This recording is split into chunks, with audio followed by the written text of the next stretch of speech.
is Newton Cook, facilitator of tonight's meeting, the South Florida Water Management District Recreation Forum.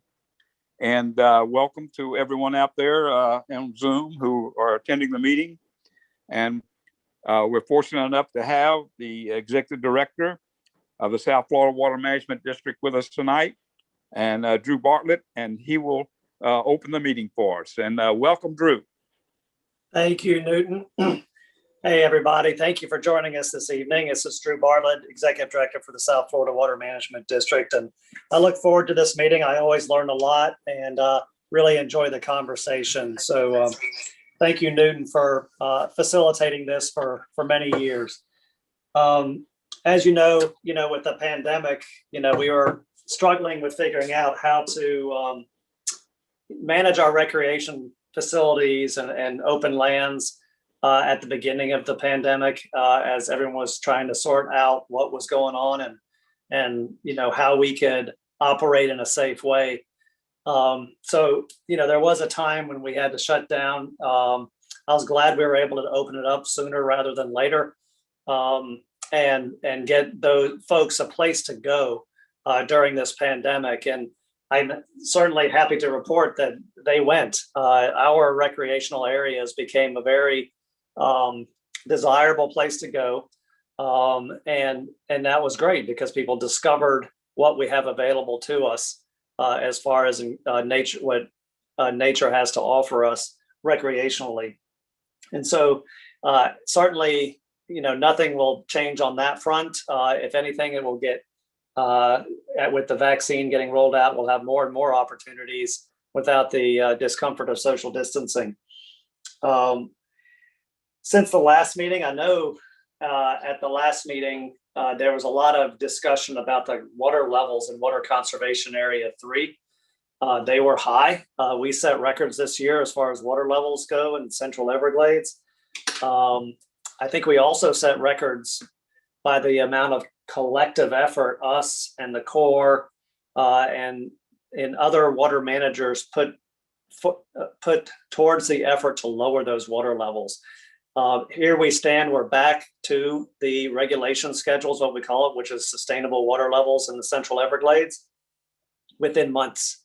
And it doesn't usually take months. But we had the help of Mother Nature, but we also deployed pumps, opened gates, moved water everywhere we could to try to manage those extremely high water levels. And so it was very much a team effort. And I want to thank the staff at the Water Management District and the agency heads with Fish and Wildlife and the Corps for, taking the necessary steps to make sure we could lower those water levels expeditiously and get the Central Everglades back open. So that was a heck of an effort, and I wanted to acknowledge everyone's help in doing that. This past January, we finished a wetland restoration project in Martin County called Allapattah Flats. It's a great recreational area on about 6,000 acres up in Martin County.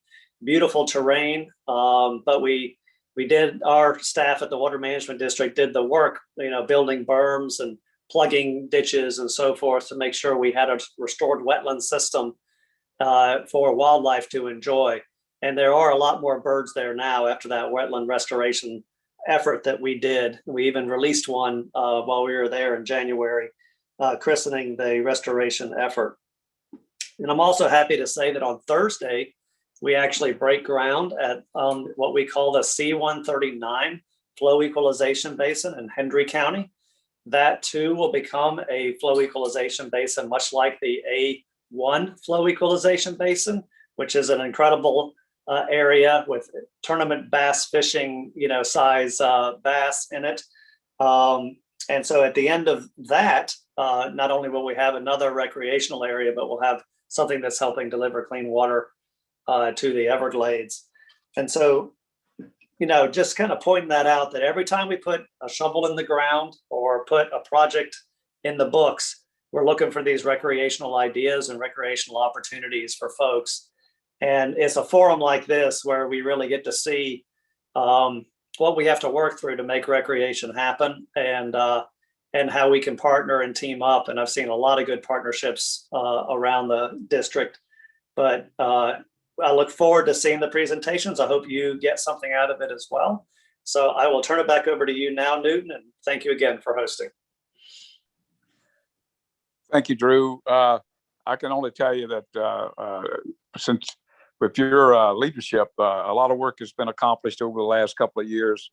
And a lot of it, Jerry Krentz and I have gone out 10 years ago and looked at those properties long before the work even started. But it takes a real special effort to end it and complete it and to get it done. And we sure appreciate that, and the staff and yourself and the governing board for what they do. So with that, thank you, sir, and we will move on to the housekeeping. I'd like to welcome all the people on Zoom. Like most Zoom meetings, there are a few rules we have to go by. If you want to comment during the meeting, there is a raise hand feature on Zoom. If you should have any difficulty during the meeting, you can go to the South Florida Water Management District.gov website and click the Ask Us button, and that will help you get through your difficulties. If you're on a phone and want to comment, please press *9 to raise your hand, and then *6 to mute and unmute. That is something that sometimes can be a little difficult if you're just on the phone, but if you'll just hit the *9 to raise your hand, and then when they get ready to recognize you, hit the *6, you will be able to be heard. Now, this recreation meeting is a little different than some of the other meetings. We take public comments after every presentation.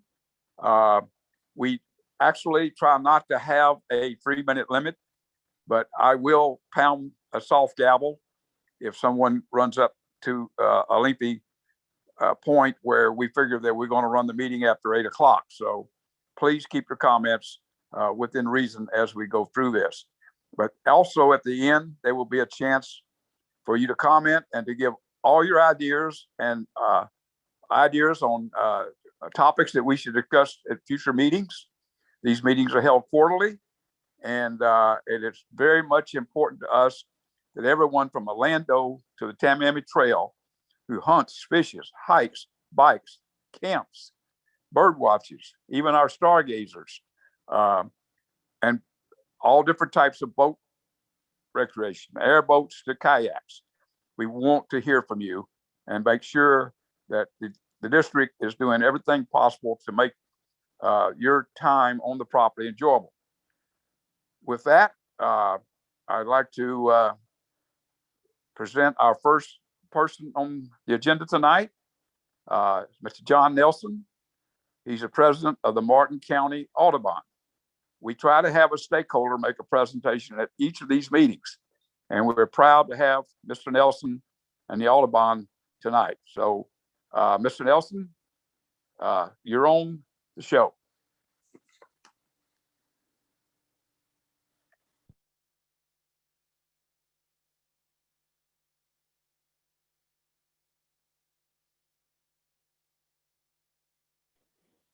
Mr. Nelson, if you can please click on the presentation. There we go. go. Control. Okay. All right. Now let's go ahead and do that. And let's see if we can go ahead. There we go. All right. Yeah. Thank you very much. My name is John Nelson, and I am the president of Audubon of Martin County. I'm also the voice of a public radio program called the Audubon Moment that is heard on a number of public radio stations around the state of Florida. Audubon of Martin County has been a partner with South Florida Water Management District now for, I think we're going on our 7th year as the partner that allows public access for birding and photography at the Lakeside Ranch Stormwater Treatment Area in the extreme western section of Martin County. And our partnership really helps us to fulfill our threefold goal of discovering nature, educating people about our environment, and inspiring people to be able to become a witness to not only living marshes that the STAs provide, but to all the rest of our natural areas here in the state of Florida. Obviously, recreation is very important for all of our citizens, and we have discovered, just as Drew Bartlett had mentioned, and also I think it was followed up here by Mr. Cook, that the amount of public interest in the STAs has really grown by leaps and bounds during the pandemic. We have opened up the stormwater treatment areas since August to public access for birding and photography, and every single one of our trips has been sold out in just a matter of a few hours. So we've really been pleasantly surprised at how much public interest there has been to that. In light of the pandemic, of course, we did have to do some special things in order to be able to make it a safe experience for all of our bird watchers. And so we're going to go over a short presentation here. And then at the end of the presentation, we will do about a 3.5-minute video that we use to educate people that are going to the STA on what to expect and some of the rules of the road. How to visit Lakeside STA, we require online reservations. We want to have a handle first to see who is coming, and that way also we can send them a liability waiver form online so that can be completed before their visitation. Our visitation right now is currently limited to a maximum of 15 cars per trip. However, going to a drive-in theater, you can pack that car with as many people as you want to, just as long as everybody adheres to social distancing and mask wearing when they're outside of the car and interacting with other people. We are not offering tours at this time. At one point in time, we actually did a guided tour of the STA. Where we would have an Audubon staff member take a group of cars around and showing them various birds and birding sites. But we don't do that now. Instead, everything is self-guided. And we're moving towards different types of media to help that self-guided experience be an even better one than it is now. We require a set of forms for entry into the STA. And these are specifically really just for Audubon. Obviously, the liability waiver form is for the South Florida Water Management District and for Audubon. But we also provide our members that attend these events with a map of the STA. The Lakeside Ranch is kind of like the Daytona 500. If you just keep on turning left, you're eventually going to get back to the starting point. However, we actually have had people get lost. And so I don't know how, but it happens. The map helps them out. And then also, we have staff people that can go out and do rescues. We've had a couple of times where we've had to go out and find people because they were hopelessly lost. But we provide them with a map, and then we provide them with an entry pass. And this pass or permit is just strictly for our purposes for Audubon and Martin County. It's only a day permit. We hand that out upon entry, and then we collect those upon exit. And that way we can keep a tight inventory. We know exactly who has come in and who has come out of the STA. And if the numbers don't add up, then we know that there's somebody still inside, and we can go find them.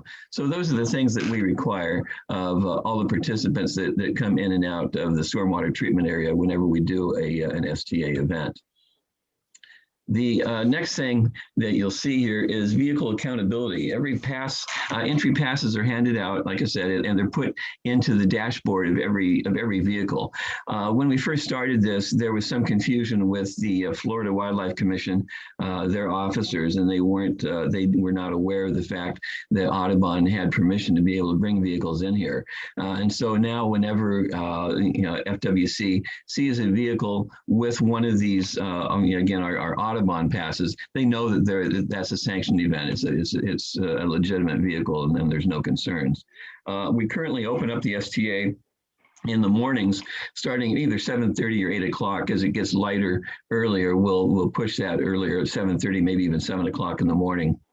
And then we require everyone to exit the STA by noon. We have had some afternoon trips that we do occasionally, and those start at 1 o'clock until about a half hour before sundown, which is, typically, when we first started, it was 5 o'clock. And again, as vehicles leave the STA, those trip passes or permits are collected and counted to ensure that everybody is out of the gate before the gate is locked. We jokingly tell them if they're not out by 5 o'clock or if they're not out by noon, depending on where they're going, then they could be camping there for the rest of the weekend. Of course, that's a joke and everybody gets a big kick out of that. But we do take the inventory of our people very seriously, to make sure that we maintain proper security. One of the big draws of Lakeside Ranch right now is the snail kite. Lakeside Ranch has become quite a great place to be able to see snail kites.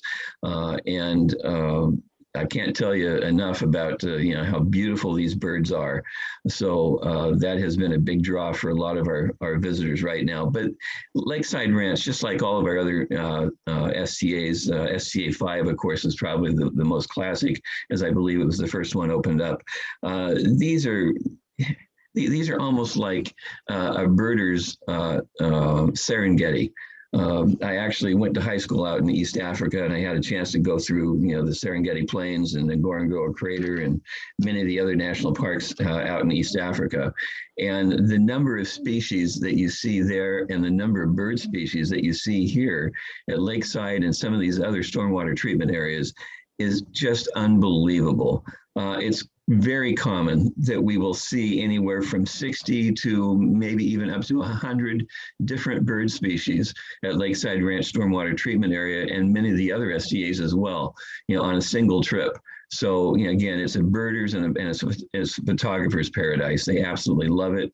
I cannot thank the South Florida Water Management District enough for what they have done, to provide a habitat for all these different bird species. This is just a typical example of some of the photographs that we're able to do, at Lakeside. This is obviously this is an osprey that actually landed only about 20 or 30 feet away from me on a guardrail post, and gave me a great opportunity. But as photographers, we not only reach out to our Audubon groups, but we also reach out to photography clubs. We're very interested in opening up the STA for public access through our Audubon events to photographers, to community organizations, so that they too can see what the South Florida Water Management District has done and experience the excitement and the joy of being able to be out in nature in this kind of fashion. It's really a great deal. Audubon and Martin County's goals, again, we want to increase public awareness of the Lakeside STA. We want to increase its usage through our organized events.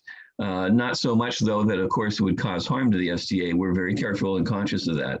But we feel that these facilities are somewhat underutilized right now. And for our birding and photography events, we'd like to be able to continue to do this on a ever increasing basis, if at all possible. We want people to have a better understanding of the function of the STA, and for that specifically, because I'm a radio broadcaster, we're developing a series of radio pieces, a minute to 2 minutes long, that we will hand out in the near future. We'll be handing out to our participants a sheet that has QR codes on them. And those QR codes, all they have to do is scan them with their cell phone, and the QR codes will open up either an audio and or a video dialogue that will tell them more about the functions of the STA, tell them about specific species there that are at the STA, and just make it that much more of an enjoyable experience for them. We want to show how habitat restoration can benefit people as well as nature, and certainly this is a great example of habitat restoration. So like I said, to accomplish these goals, we're producing video content about the STA, one of which you'll see here in just a few minutes. Again, we talked about the QR code technology that we're employing. And as I said, the content will explain not only the functions of the STA, but give visitors quick references about the many types of bird species that now call the STA home. So we're really excited about that. So with that, let's go ahead and do our video. And I think I can click on that right here.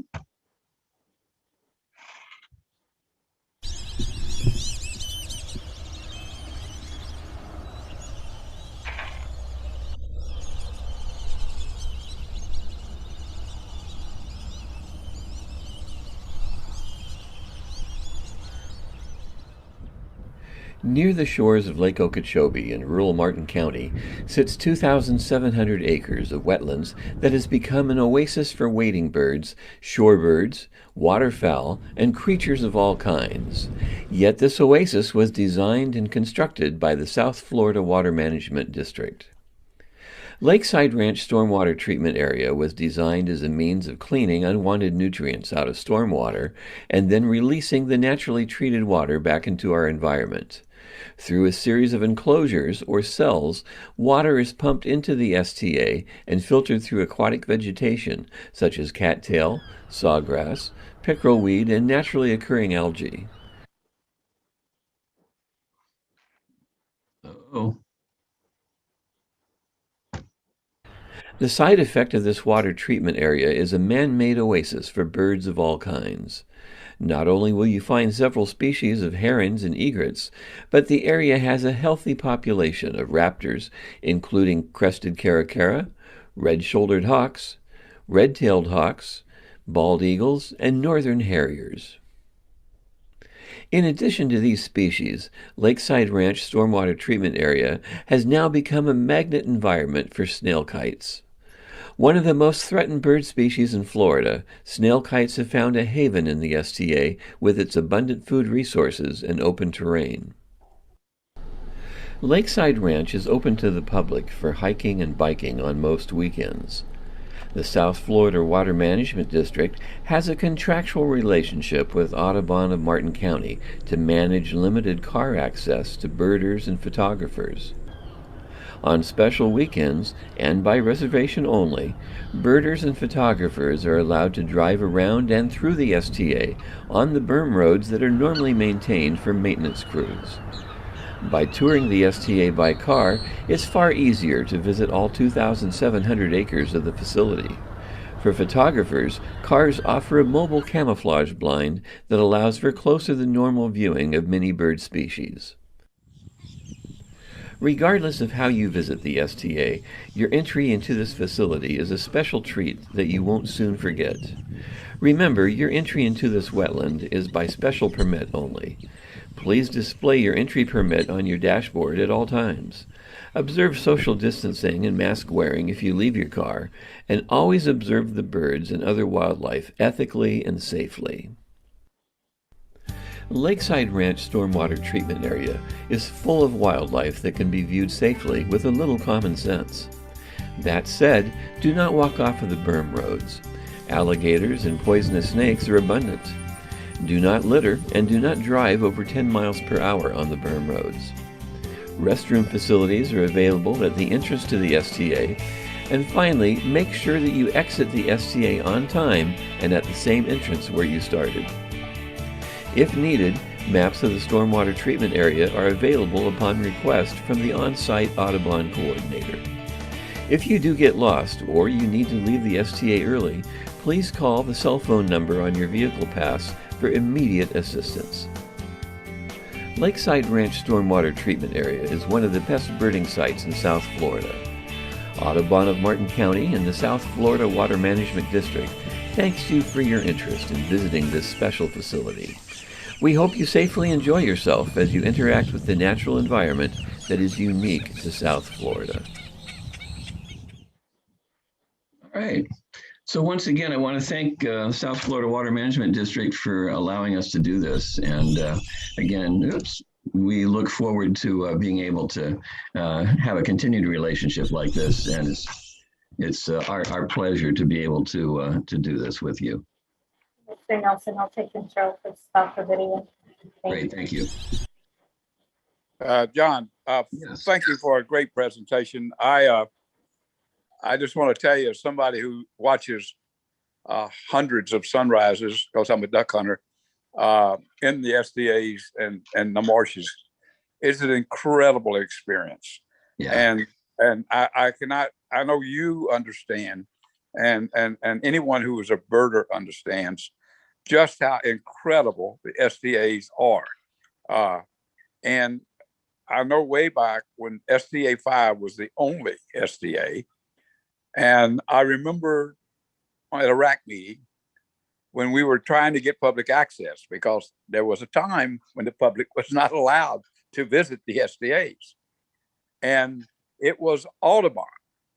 It was the Audubon representative who raised her hand along with me as a duck hunter in order to get access on opposite Sundays, one Sunday for duck hunting, one Sunday for Audubon. And it was an incredible step in the direction of what you have seen at the Lakeside SDA. So congratulations to the Water Management District for making these places available to the public. And 100 birds on a birders list is a dream for many Audubon people. And yet you are right. On the SDAs today, you can go out there and get your 100 bird list done. Yeah. Yeah. You know, here in North America, there's approximately 750 to 800 species in the entire continent. And to be able to see 100 of those in one day is beyond belief, but it's true. It's just incredible. And thank you so much. And I know you perhaps will have some questions out there or comments. And Yvette, if you'll watch for the hand raising and whatever, we look forward to hearing from the people who are watching and listening. Thank you again. Thank you, Doug. Mr. Cook, I do not have any hands raised. At this time, we have no one interested. No, I don't have any hands raised. Okay, I'm gonna raise my hand. John, thank you so much. You're very welcome. I cannot tell you again how much the cooperation between Audubon and I happen to be president of United Waterfowlers of Florida. Nobody loves birds any more than a duck hunter. I think you know that. And no one loves the marshes and the pristine marshes and the healthy marshes than the Audubon folks and the duck hunters. And I always tell Audubon people, the last words that John Audubon spoke. I'm sorry. Mr. Cook, I apologize to interrupt, but I do have a hand that's just raised. Mr. Thomas Van Note. I cannot hear you. I will try again. Can you hear me now? Mr. Cook, I can hear you. Mr. Thomas Van Note. Oh, he'd like to speak. Hand. Okay. Well, Yes. Let me finish, and we'll let Mr. Van Note speak. Great, thank you. Because I want John to know this. The last words that Audubon spoke before he died was to his nephew, and he lived in New Jersey at the time. And of course, his nephew was from Illinois, where Audubon actually lived for many, many, many years. And he was sitting on a bench talking to his nephew, a little demented at his old age. And he says, "Bill, let's get the guns and go down to Long Pond and shoot some ducks." Those are the last words from John Audubon. And God bless him. He was a great person. And the organization that's named for him is an incredible group and very much appreciated. So, Mr. Van Note, if you're out there, we're ready for you. I am out here. Thank you, sir. I want to thank everybody for allowing this opportunity for public comment. Congratulate the Audubon Society and all their great work. And I'm from Fort Lauderdale, Florida. I'm president of the Safari Club International South Florida chapter. We do a lot for our local organizations as far as community outreach. And this forum is fantastic, and I thank you for keeping it open. And just a couple of things regarding single species management, the Cape Sable seaside sparrow. I know it's not exactly on target here, but I understand with all the flooding and the opening up of or the allowing some water south of 41 really increased the wading bird population by about 1,000-fold. And I'm sorry I joined the meeting late, but I didn't hear any comments about that. I'm just wondering if anybody else, we have a report later on in this event that's going to discuss that. Thank you very much. Thank you very much, sir. Yvette, do we have anyone else? No additional hands are raised, Mr. Cook. If that's the last speaker, then John, Mr. Nelson, thank you very much for your presentation. And now we will move on to call Rolf Olson, Project Manager of the Loxahatchee National Wildlife Refuge. Rolf, welcome. After all these years, you're a special friend of mine, and I am so glad that you're on tonight. And let me tell you, we sure appreciate all the hard work that you've done for us out there over the years. So thank you, Rolf, and you're on the program. Well, thank you, Newton, and good evening, everybody. Tonight, what I'd like to do is kind of bring you up to speed where we are with implementing our visitor services plan. This is going to be a little bit of a repeat since we talked to you. I think it was in November that Veronica Kelly came and talked to the same group. But I was recently talking to a few people, and they still had questions about some of the stuff we were doing. So I wanted to go through some of this really quickly, and then some of it, and Yvette, I can't forward the screen.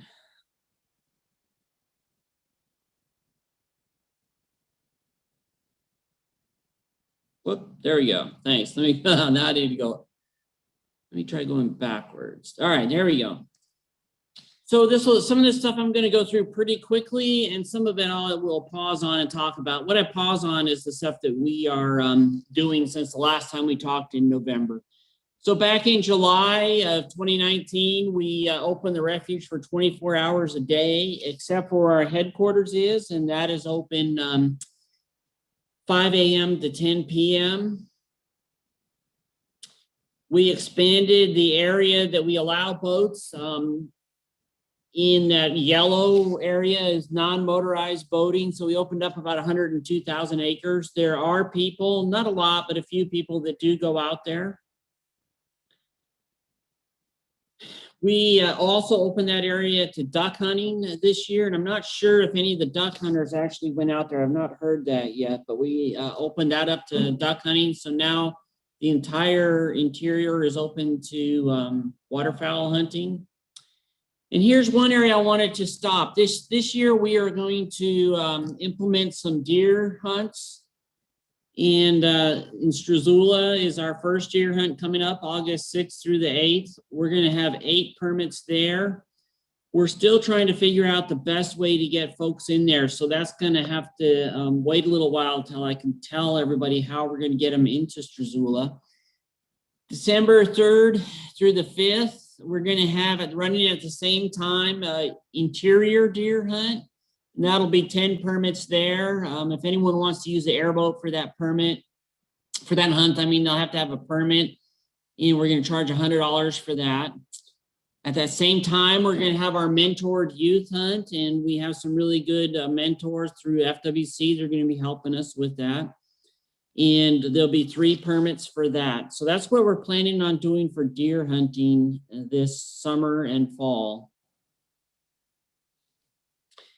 This last year, we implemented non-hunting airboats. We did that on July 3rd. And that season for non-hunting airboating is July through November, Friday, Saturday, and Sunday. And then if there's any kind of duck or coot season going on, then they cannot drive your airboat on that weekend. Last year, we issued 10 permits and we had 18 applicants. We're going to be taking this year's applications starting in May.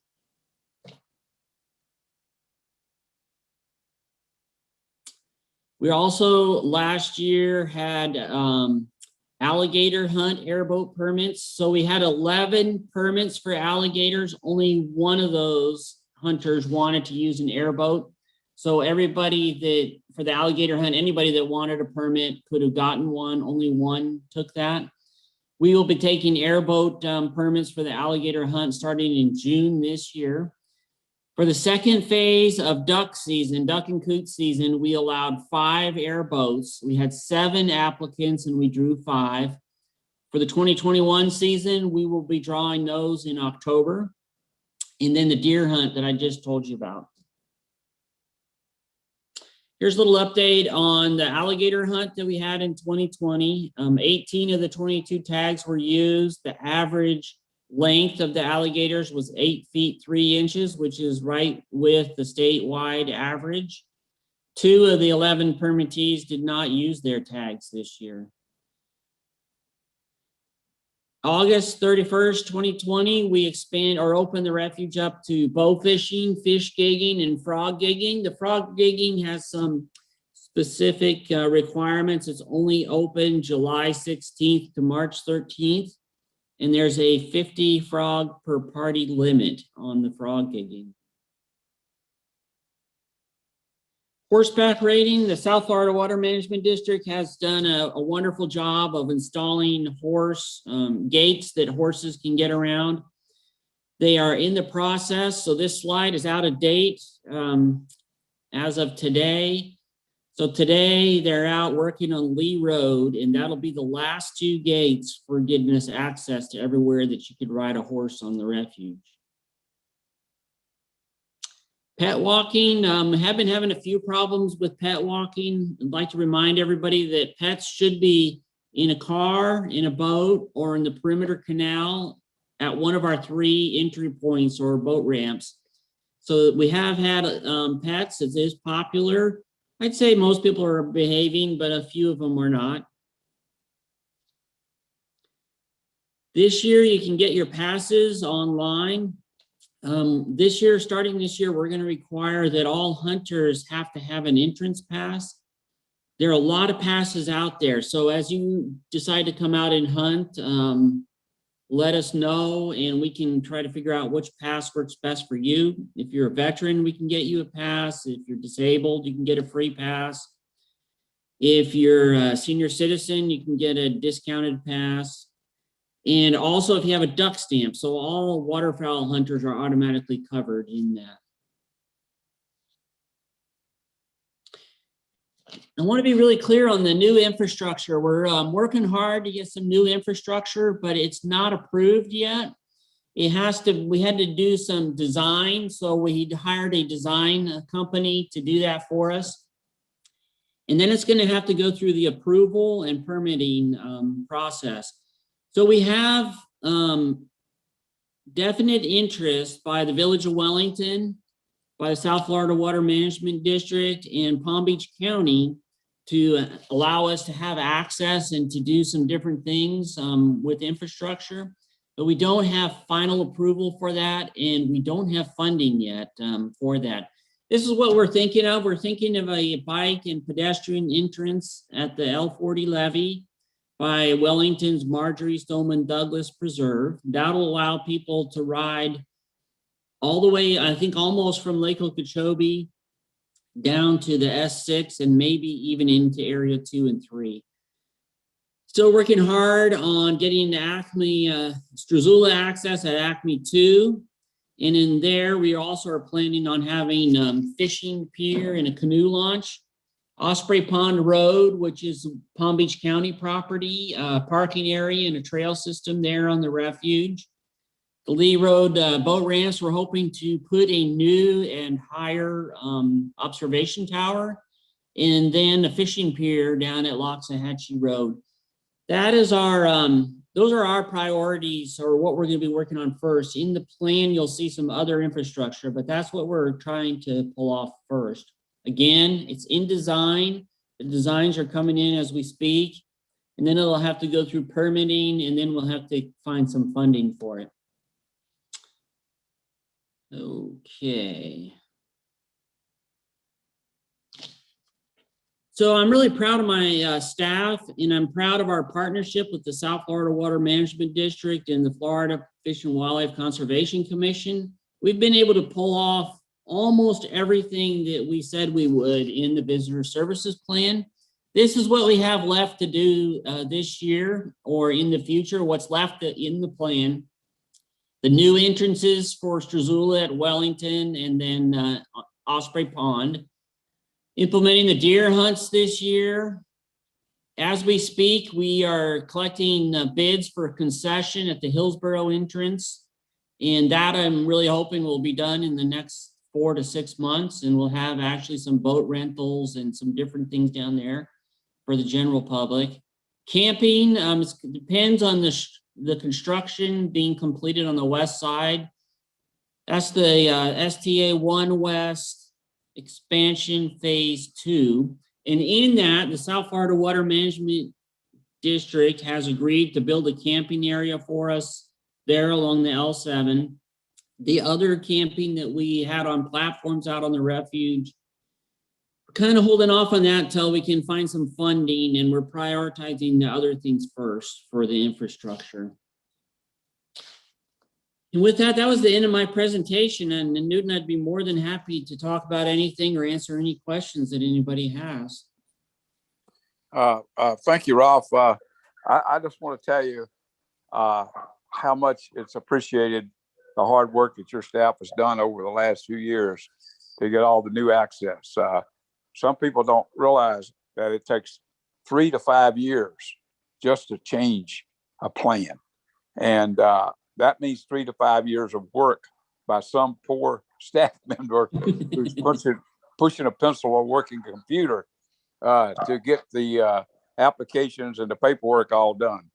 So just fantastic work you guys have done out there.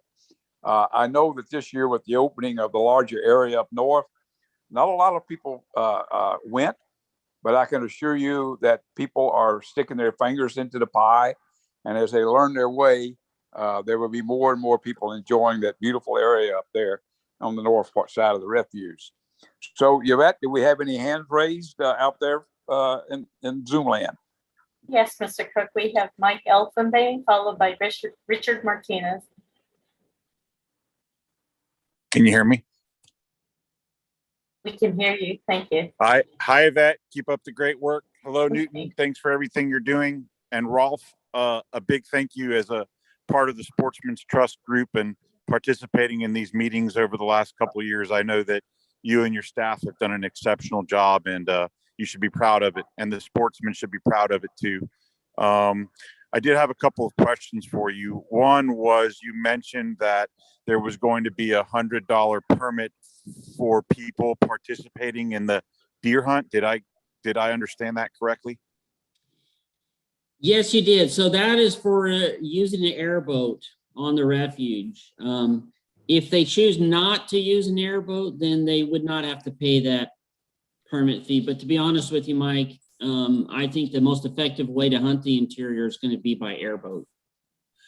So is that $100 airboat user fee specific to only those participating in the deer hunt, or is that applicable to, say, a duck hunter or a frog digger? Yes, so we've made that the same across all the airboat uses. So if you are a deer hunting, waterfowl hunting, the recreational or the non-hunting airboating, is the same fee for everybody.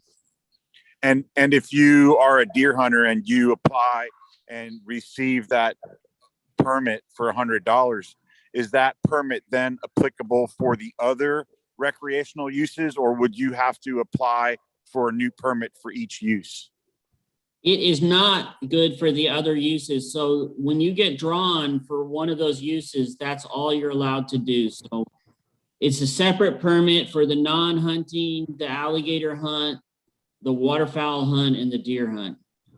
So essentially, if I own an airboat and I want to participate in all 5 of those allowable recreational uses, I'd have to spend $500 in airboat fees for the same airboat for the same year? Correct. So, for example, in the National Park Service in Big Cypress, if I want to use my off-road vehicle throughout the preserve, I pay one $100 one-time annual fee to be able to use my ORV throughout the preserve annually for any recreational use. Seems kind of exorbitant to put that kind of expense on recreational users for the same machine for the same year. Is there not a way between now and the end of this plan to make that a little bit more hospitable to sportsmen? I mean, seems kind of expensive to use public lands. Yeah, we're gonna have to reevaluate all this stuff. We're not in the development stage of our plan. We're in the implementation stage of our plan. So we had 2 public meetings and a comment period, and this is the first time that anyone that I know of that I can remember has brought this up. As you know, I've participated in just about all of those. And this Yeah. is the first time that I've heard it mentioned that there would be a $100 fee for each recreational use, not for annual use. Perhaps that just was lost in communication. It must have been, and I apologize for that. So how can we go about correcting that? I mean, surely somebody had to think, boy, we're going to charge these guys potentially $500 for a year to use public land that they've been waiting for decades to access. Is there a way we can work towards that? Right now, I am really not wanting to change anything. I think that we're implementing some fairly controversial stuff, so I don't really want to go backwards on changing anything at this point.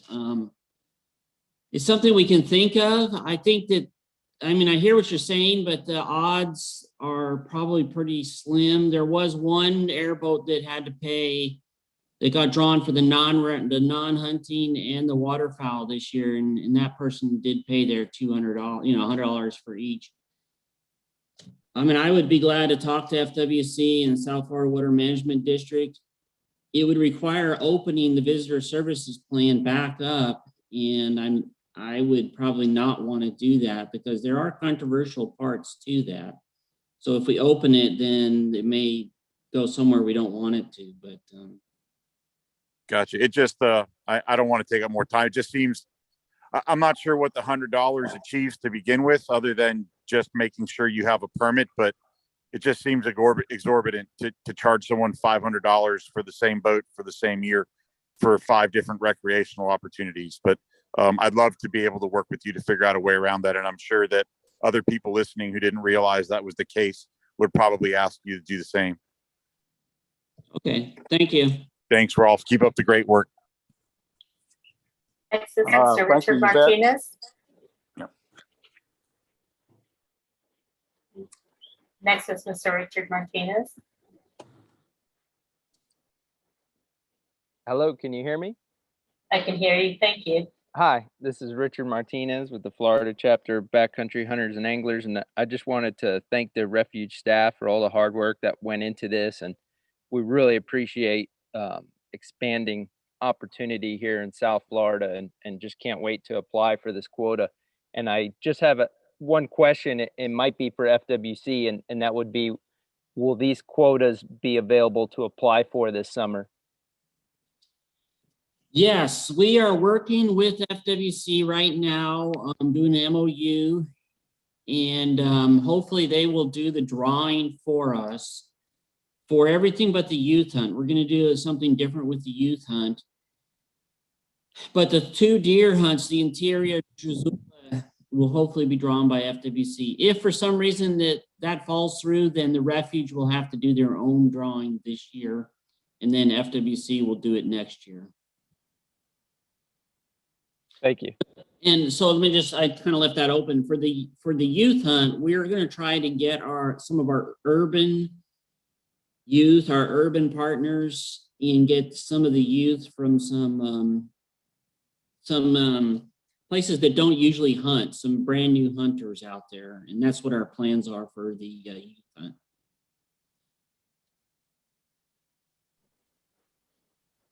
Okay, thank you. Next is Mr. Mike Milton, followed by Daniel Watson. Yeah, hi, can y'all hear me? I can hear you. Thank you. Yeah, thank you. No, I just wanted to thank staff for, increasing these hunt opportunities in Loxahatchee.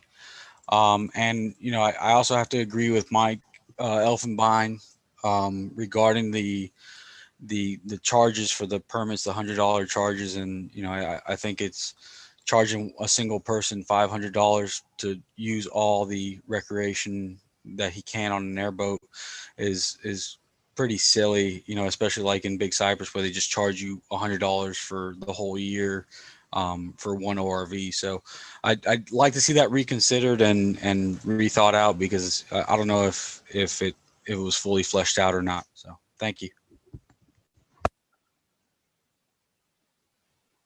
Thanks, Mike. Thank you. Next is Mr. Daniel Watson.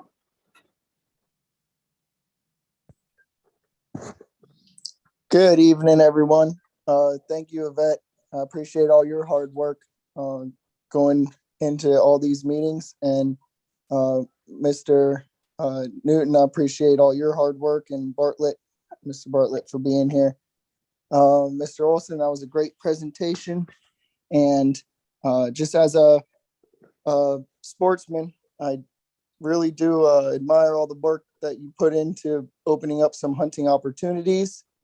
Anytime we see hunting opportunities open up, it's move in the right direction.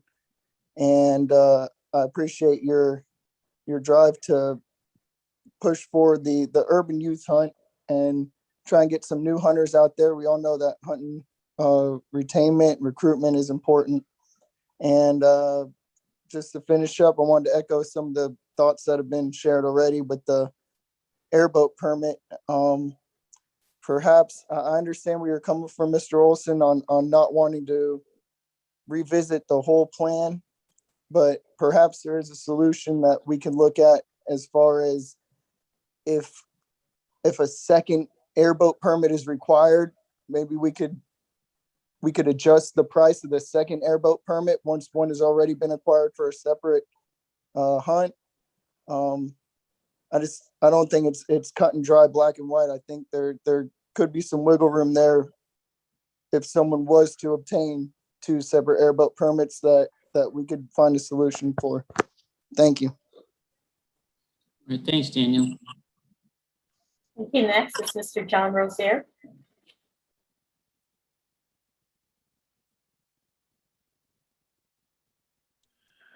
Okay, John Rozier with the Everglades Coordinating Council. Rolf, I remember when we first started having these meetings, it was amazing that you would swear the sky was going to fall with all that you wanted to do and we wanted to do. So I congratulate you on moving ahead. It's anytime more opportunities are for sportsmen, it's a great thing. And I'm certainly happy with the way, as we all know, and Newton said it, government moves very slow. So as long as we keep moving forward, fine. But I will say about the airboat permits also, I don't remember us discussing the fee structure at any of the meetings. Maybe it was quickly discussed, because I certainly would have said something about $100 per hunt. So again, that's going to be the biggest complaint or comment that you're going to get from everybody, that maybe there is a solution to get around it. I also understand your trepidation about opening up that plan again. And I hope everybody realizes that we do not want to do that, because every time you open it up, you leave yourself open for litigation and all kinds of things that goes with it. And that's really what I need to comment on. But good job, Rolf. Thank you, John. Thank you, Mr. Cook. That was the last speaker. Okay, thank you very much. Appreciate all the people who called in and had comments. I have to say, Rolf, I kind of halfway agree. I think we all realize that $100 per permit and $500 for one airboat is a bit much, probably because they wouldn't make 5 trips out there in a year. But anyway, John, Rolf, thank you again and again I don't think people realize how much work it takes in order to get the changes that you guys went through. So thank you again for coming tonight, and we look forward to hearing from you again next year. And we will now move on to the Everglades Region Land Management Update. Christina, still up this, Senior Land Manager, you're up, and thank you for being with us tonight. Good evening, everybody. My name is Christina Stilianos, and I'll be presenting recreational opportunities down in the Everglades region.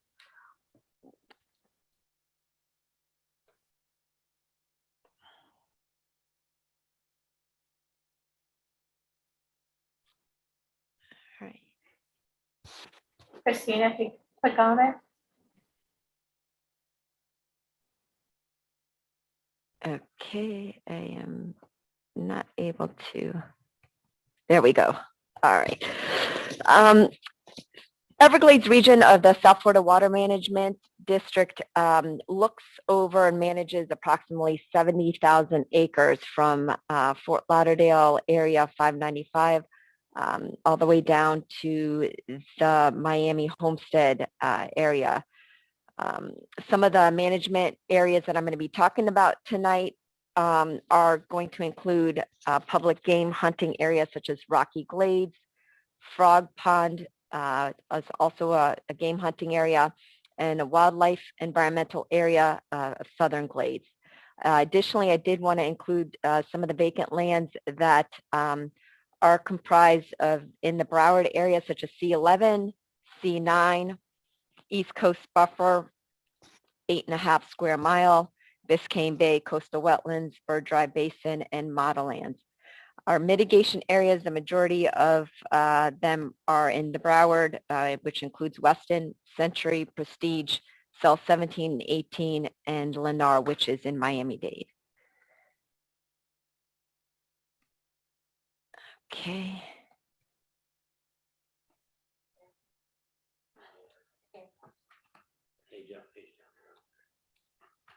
There we go.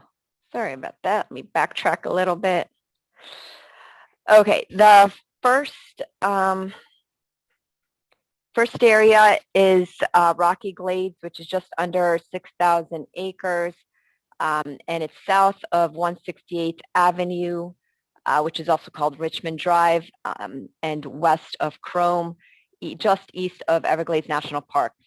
So Rocky Glades does connect 8.5 square mile with the parcel south of it, which is Frog Pond. Small game season is from October 10th to March 7th, so just closed.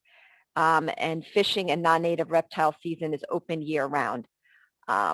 Rocky Glades is a series of connective canals, wetlands, and deep water refuge that connects Shark River Slough to Taylor Slough.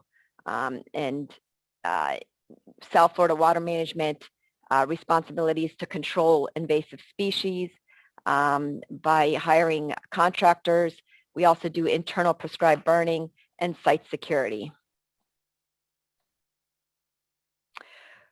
Next up is Frog Pond North, which is also small game hunting area, and it's a little over 5,000 acres. This is mostly comprised of pine, rockland, and tropical hardwood. There's 8 miles west of Homestead, just north of Ingram Highway.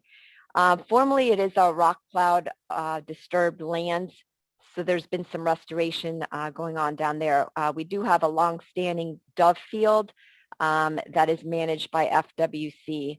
And Frog Pond is a buffer between the C11 Canal and Everglades National Park. In red, you'll see where the 100-acre dove field is located, and that's open from end of September to the end of January. It's been pretty successful. In blue, you will notice Lucky Hammock, which is a great birding venture. It's over 220 species of birds documented on eBird, Audubon, and various other sites. And it's about a half a mile south of Ingram along Aerojet Road. And this parcel is a gateway to Southern Glades. So next up is Southern Glades Wildlife Environmental Area, which is just over 30,000 acres. It's the very south end of district managed properties in the Everglades. It's about 1/10 of a mile east of Everglades National Park and west of US 1. It's mainly sawgrass, wetland prairie. There are some hardwood hammock tree islands, and it harbors one of the endangered species you've all probably heard about, which is a Cape Seaside sparrow, subspecies of sparrow. And there's within Southern Glades, there are many rare tropical plants, plenty of recreational opportunities such as kayaking, hunting, fishing, biking, just recently equestrian use, bird watching, and boating.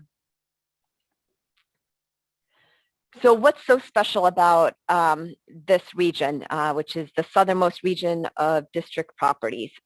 It is pretty special because our district properties border 2 national parks. On the southeast Miami side is Biscayne National Park, and the very southern southwest area is Everglades National Park.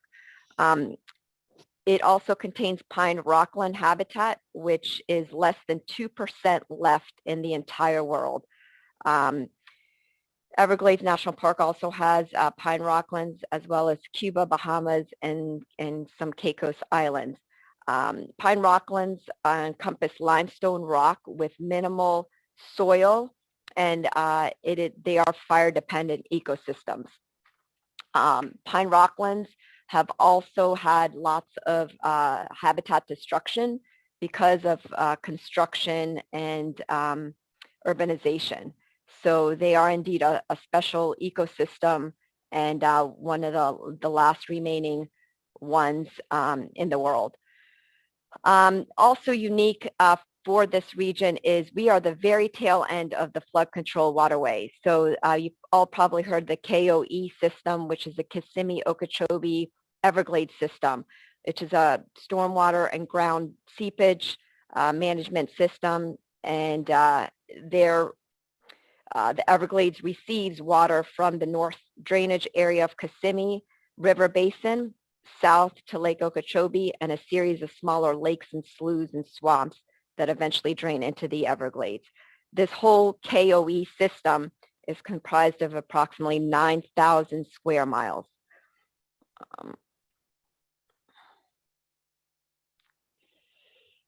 So Pine Rocklands management and restoration. I'm going to play a short movie here, but you can see on the right-hand side, part of our management tasks were to identify potential restoration sites and pine rocklands that have been intact from urbanization. And as you can see, there's fragmentation from north to south. All the colored squares and polygons you see are pine rocklands with a sentimental name attached to them where we're doing restoration. Let me see if I can play this movie. There we go.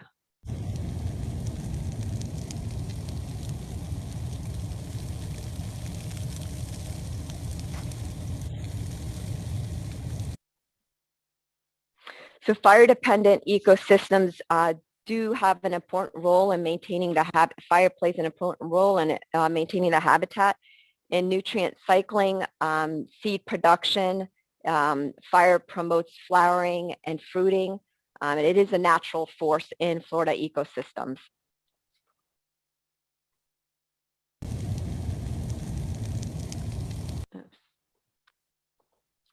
Okay, so part of the goals for South Florida water management is not only to manage lands in the 16 counties, since we are the oldest and largest water management district, but it is also to improve water flow for and quality for over 8 million people. We are stewards for more than 500,000 acres of public land, and we try to expand on as much recreational opportunities and access as possible. And lastly is conservation to Florida's natural resources. So district goals in land management is to control invasive vegetation, prescribe burn, habitat improvement through plantings, and public use.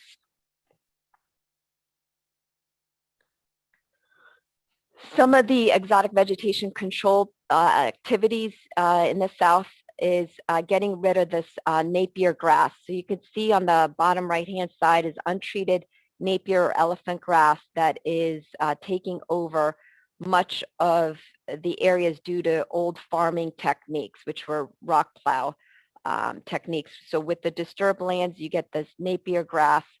Tall grasses, it's hard to have any ecological value.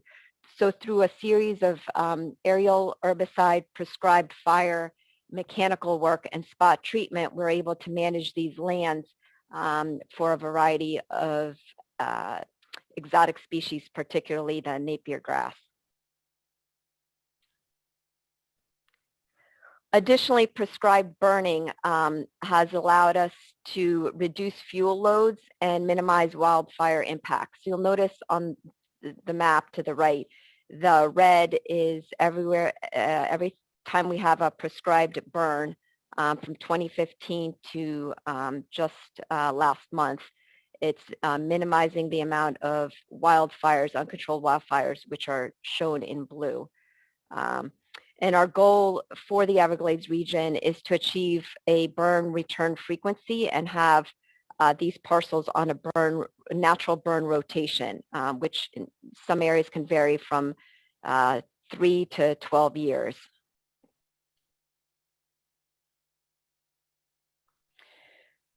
So there's two habitats. The way they burn is slightly different. You have the wetland sawgrass area. The burning may not be as intense. You have the shorter grasses as shown in the Southern Glades Prairie. There's Cape Seaside sparrow habitat. Burns help release nutrients, effectively decompose matter, and regenerate the native grasses that the Cape Seaside sparrow is so dependent on. Then on the right, you have the Rocky Glades pine rockland burns, which tend to be more frequent, low intensity burns, and the pine trees thrive on these fires. It helps to clear hardwood vegetation from intruding into the prairie that would naturally shade out rare herbaceous plants. Those fire intervals fall about 4 to 8 years, and the fires do help promote flowering and seeding.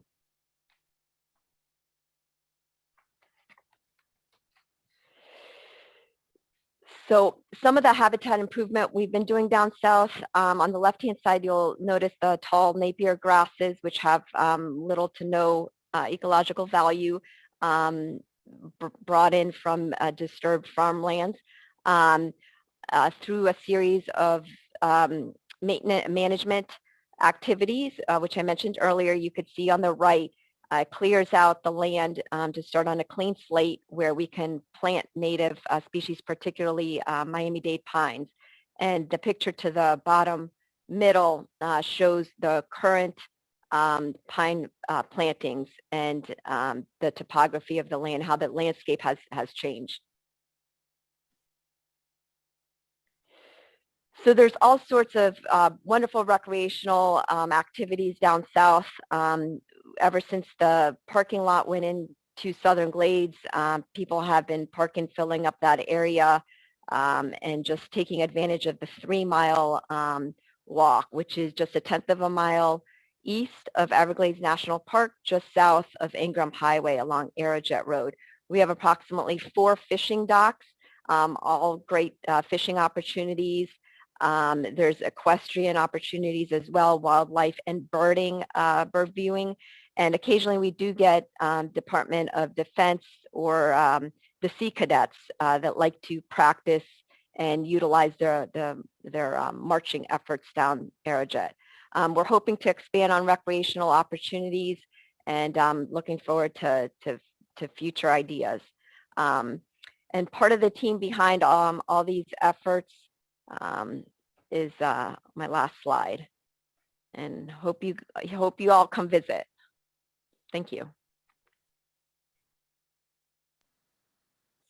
Christina, just an incredible presentation. I just wanted to say there's probably 5 million people within an hour of these places, and for them to go to anywhere else that is a natural area is probably a 3-hour drive, because they certainly can't go over to the levee to the park. So these places, although small and although spread out in a thin line down the east side of the park, are incredibly important to a lot of recreation people of all different types of recreation. And the work that you guys have done there is just incredible. And when you say burn, you know you cannot burn enough across most of Florida. But you folks have done an incredible job of maintaining that habitat there by burning right up next to a large urban area. And you should be congratulated for the great management. So, Yvette, do we have anyone out there who would like to ask a question or make a comment? Yes, sir. We have Mike Elfenbeins followed by Daniel Watson.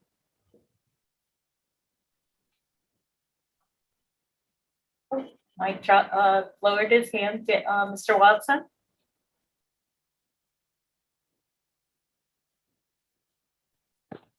Hi again, Daniel Watson, and I appreciate the presentation, Christina. I live down here very close to the areas that you were talking about. I'm in Homestead, Florida. So when it's possible, I do try to take the kids out to Southern Glades or Rocky Glades to walk around. And I think, as Newton said, it is a very important area to keep public access on and recreational opportunities, because as he pointed out, everywhere else that I can get to get the same effect or use any recreational opportunities is 2 to 3 hours away. So this one hits close to home.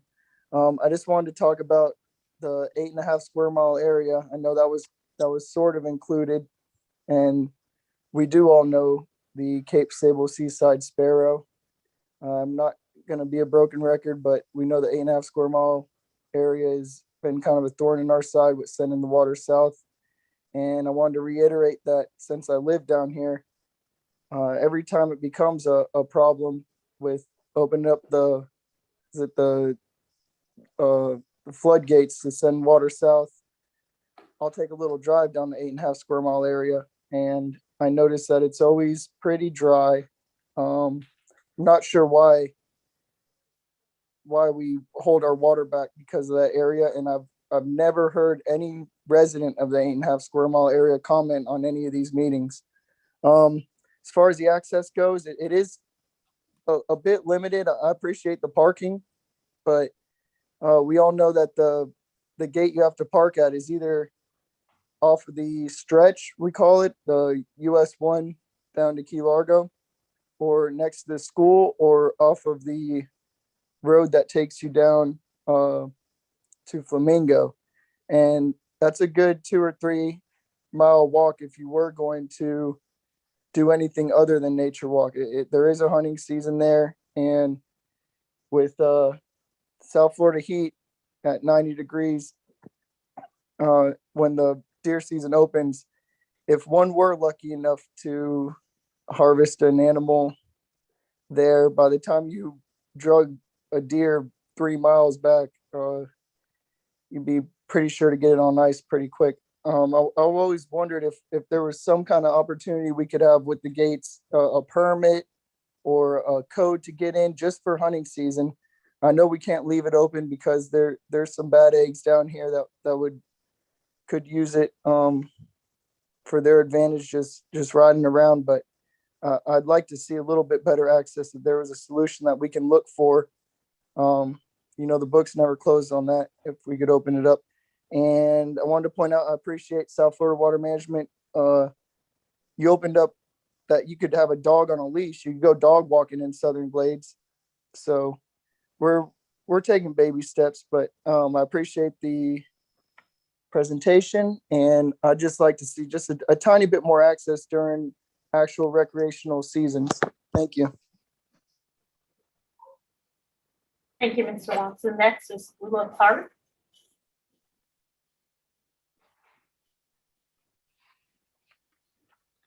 Okay, good afternoon. I'm Eula Clark. I just listened and I came in a little bit late, but I know that we have a very good, I'm in Stewart, Martin County, Florida. I'm the mayor of Stewart. I just wanted to say that we have a very good relationship with the South Florida Water Management District. And I know that we have Jackie Thurlow-Lippish, who's on the governing board. But I just wanted to really ask if maybe it's existing, so that's why I'm kind of hesitant in what I'm saying, because I don't want to repeat something that's already there and in place. but even if it's in place, I just don't know it and I don't see it as often. And that would be when people complain, especially here on the East Coast and going south to Miami, that there are so many lack of opportunities because of urbanization. They're saying everything is becoming a concrete jungle. And South Florida has done so much to create so many natural areas. And I'm wondering if there's a way to get more links and more information out so that cities and counties up and down this area can really emphasize and promote that just within a half a mile from you, or within 2 miles from you, or 5 miles from you, there are all these various places, whether it's a Hungerland or any part of the whole Everglades, all along here, special little pockets, all these little areas that some people may not know about, that they're actually open and available, you know, not just the large hunting places or big wetland areas that they're used to. And if there's something available, if there's a map that's quick and easy that new residents can see and we can point out to them right away, I'd like to know that, or have it to link on our city's website. Thank you, Mayor, very much for, I'm sitting here in Tequesta, just a little bit south of you. And God bless you, we have a real understanding of that. Just a few miles west of us are some incredibly beautiful places. Mhm. And I'm not sure that if you just simply go to the South Florida Water Management District website, they show what the natural lands are. And the FWC also has a listing of all the natural lands. But you are so right about the urbanization. The URL line, which is right down there where we're speaking about with these people, the Rocky Glades and the beautiful areas there are just a little bit west of this incredible urbanization area called Miami-Glade. We're constantly in a battle to keep that line from being moved. There's a constant battle to move that line west. And you being in Martin County, you understand that. And I'm just 4 blocks from the Martin County line. Mhm. And we understand how hard it is to defend keeping the urbanization from encroaching on these beautiful areas. So we sure appreciate you coming on and making that comment tonight. Thank you. Thank you. You're welcome. Thanks for having me. Next, we have Mr. Mike Melton, followed by Mr. Mike Elfenbein. Yeah, can y'all hear me? Yes, we No. can hear you. Yeah, I just wanted to agree with Daniel, what he said earlier. That Aerojet road is a long, hot piece of pavement that you'd have to walk from the parking lot. So I'd like to see some better access for hunters, especially. I mean, having to drag a deer all the way back to the parking lot would be a mission, and possibly spoil the meat. One thing I did have a question. These sort of 3 areas are kind of considered hotbeds of the whole python activity. So I was just wondering if there were like some numbers for maybe last year of how the contracting program did in terms of catching pythons in these areas or not. Thank you.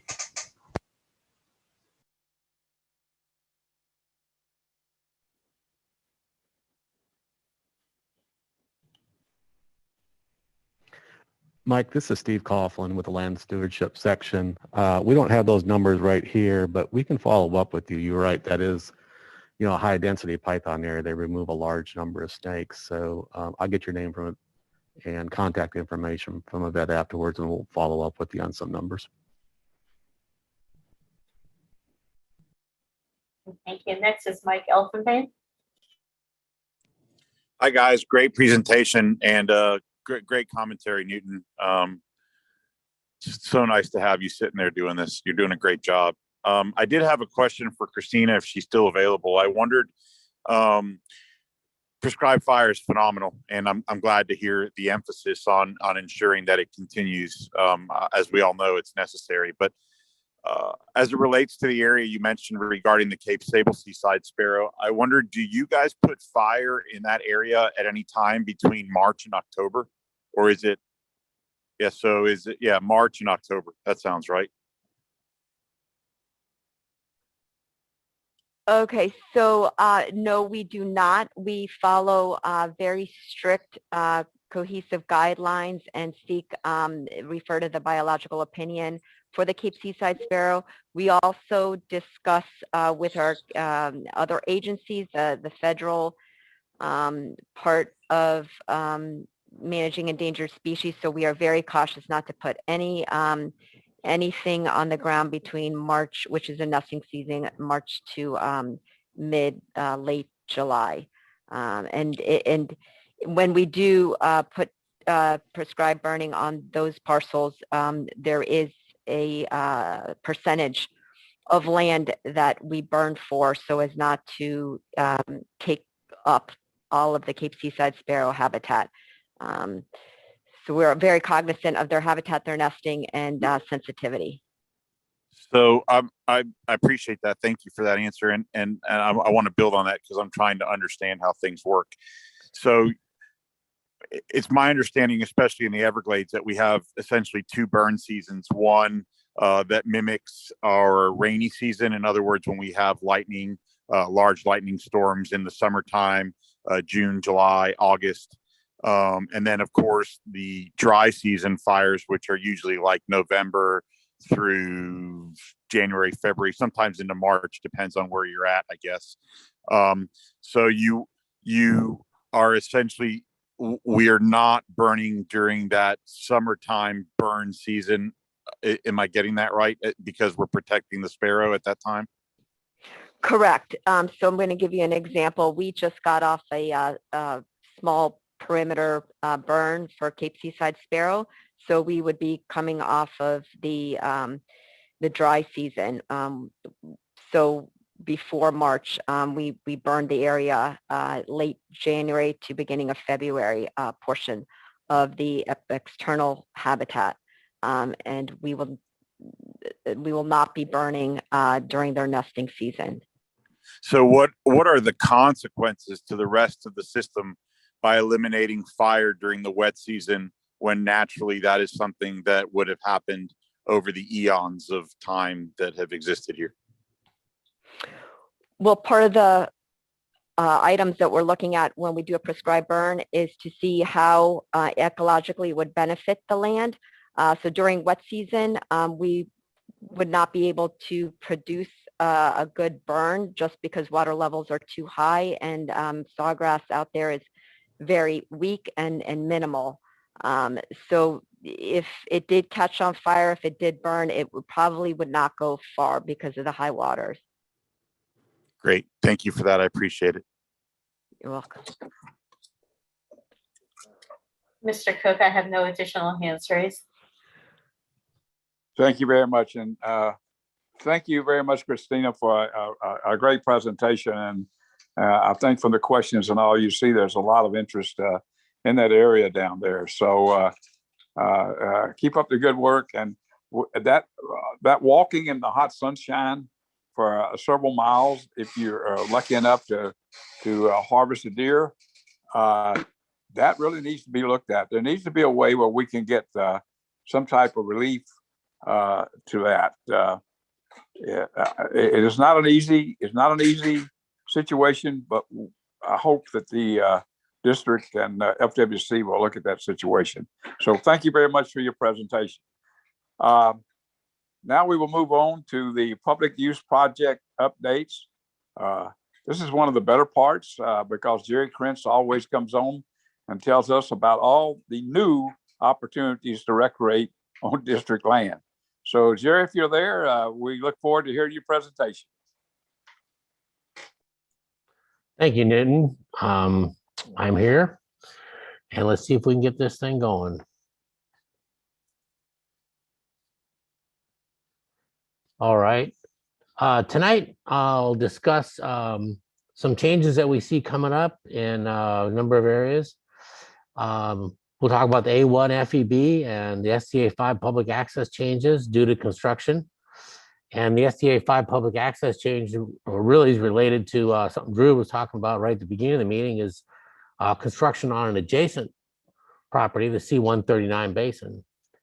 I'll also talk about the US 27 boat ramp.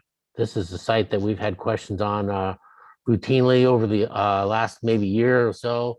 And I got a little good news there.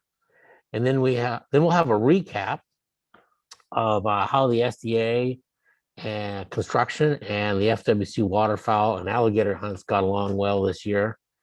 And then at the end, I'm just going to go briefly over a little good news story on our FWC youth hunts and our veteran service hunts programs. You might better know them as Wounded Warrior hunts. So that's what I'm going to go over tonight. And then I have a little announcement that I was asked to make from the project manager for the Biscayne Bay Coastal Wetlands. And that is that at her project, which is underway on the L31 levee at the C102 and C103 canals, we'll have some closures on those levees because of the construction that they're doing. Now, users should consult with the district and the Miami-Dade Parks and Rec websites just to see exactly what areas are closed.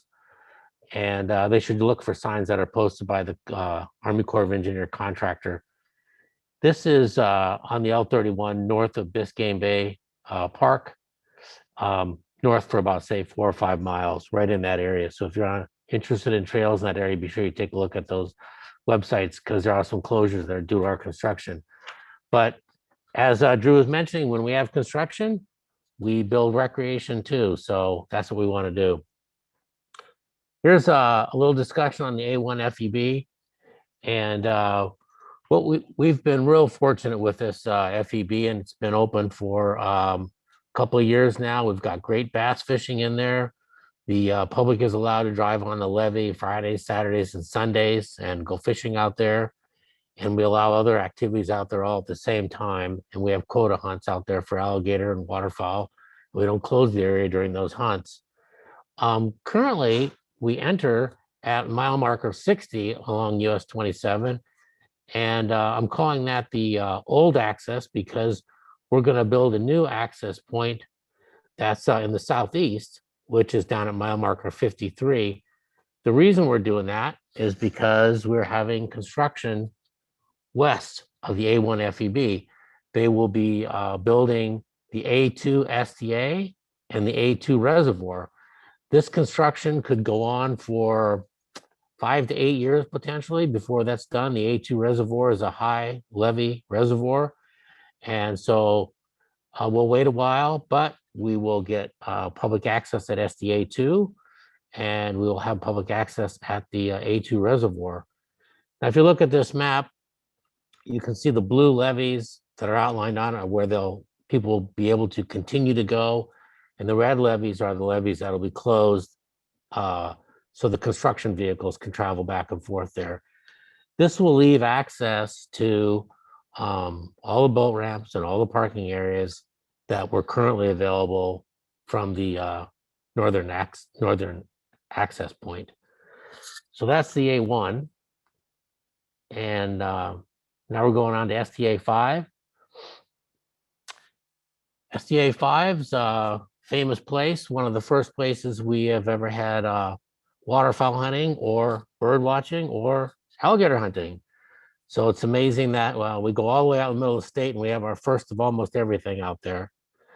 And so in this case, we originally entered STA 5 at the Blumberg Road exit that's shown here as the new Blumberg Road.